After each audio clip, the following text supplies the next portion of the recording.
2015. Are y'all having a good time? Are y'all having a good time?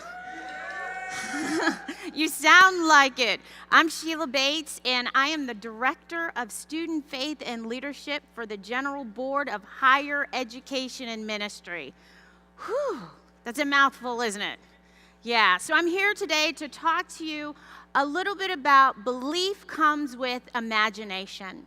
So I want you to just kind of think about that for a second and what those few words may actually mean to you. See, in my particular situation, it pertains to my own narrative and my own story. Belief comes with imagination. It is through my imagination and the imagination of others that I came to work for the agency. That's what the General Board of Higher Education and Ministry is referred to as the agency. So whenever I'm meeting with clergy or someone from my conference, they would always point to other people and they would go, that person works for the agency. It was like a secret, you know, the FBI, working for Tony Stark, working for the League of Justice, someone exciting. So whenever I thought about the agency, I occasionally imagined myself working for the agency with a badge, learning karate. But when I got there, this is what I saw. The agency is actually the United Methodist connection at work for the whole church. Think about that. The way we see the agency can be something that can be frightening and scary, but we are actually working together for the connection together as the church. Think about this for a moment. As I'm thinking about the agency, I wonder, how did I actually get to the point of standing on stage before all of you? Someone imagined me being here. It wasn't something that I did. I received a phone call one day, and I didn't know who it was, so of course I didn't answer the phone. Do we ever do that with our telephones? We don't recognize the number. So I checked the message, and it happened to be the Associate General Secretary of the General Board of Higher Education and Ministry, or GBHEM, calling me, asking me if I wanted to come work for the agency. So I didn't know, and I wasn't sure. What did I do? I prayed. I prayed about it. God, is this a place where you want me to go? Is this where you want me to be?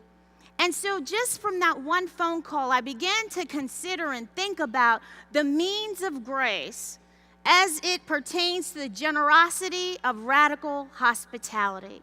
How we can be so nice to people, so loving towards our neighbors, so generous towards one another that we can change the life of one person. Radical hospitality as a means of grace. As I'm transitioning into Nashville, Tennessee from Auburn, Alabama, I had to start looking for new schools for my daughter. I visited 2 schools. The schools were pretty much the same. They were middle schools. We know what a Friday afternoon can be like for middle school. Lots of excitement, everybody excited about the weekend. So we went to both of these schools, and one particular school outshined the other school. How come? Because when we walked through the door, it felt like we belonged. They talked to us. They took time out of their schedules. They walked us around the school. They had Kona ice. And you know, I thought maybe it was just for us, but they do that every Friday over the summer. So we went there, and we felt like this was a place where we wanted to be. The other school, same program, same everything, same rating, did not respond to us so generously. I grew up as a nun, but not that kind, just to make it clear. Growing up nun means that I grew up in an area where I did not have an organized religion that I was a part of. So I had people in my life helping me to find a path that will lead me into opportunities, not only for the church, but to transform the world. I had people who invited me to spaghetti dinners and to churches and to youth events. I had people who would come to my home and sit with my parents and talk to them. I had people who had, in their mind, they had imagined what my life could be like if I had an authentic relationship with Jesus Christ. They imagined for me. And in turn, I imagined for myself. It was the radical hospitality of someone else that brought me to this stage today.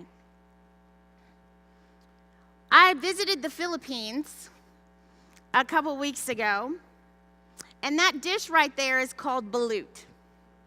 Now, I decided a long time ago, because of the way people have treated me, that I would do whatever it was in my power to return that favor. And sometimes that means eating things that you would never eat in your life. Radical hospitality not only is something that we give, it's something that we receive.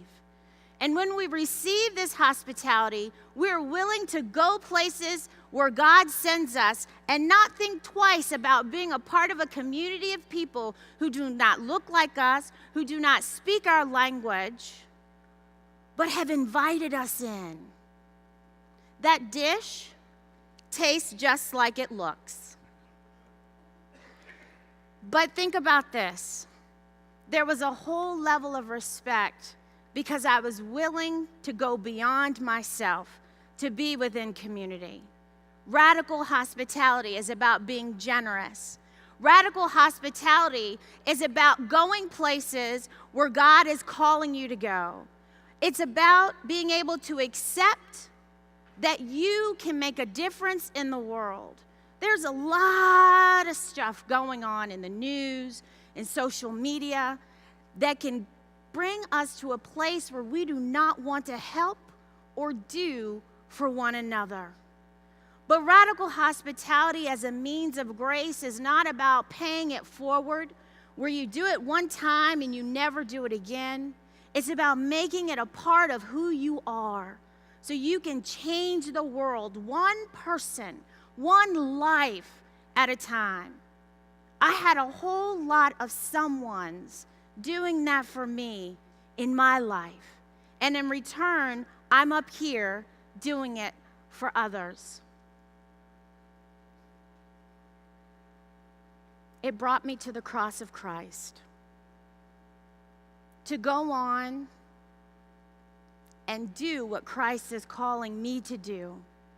And that's to be that transformative light of Christ, telling others and encouraging others that they too can make a difference in someone else's life, just through invitation, just through being present, just through being you, who God called you to be.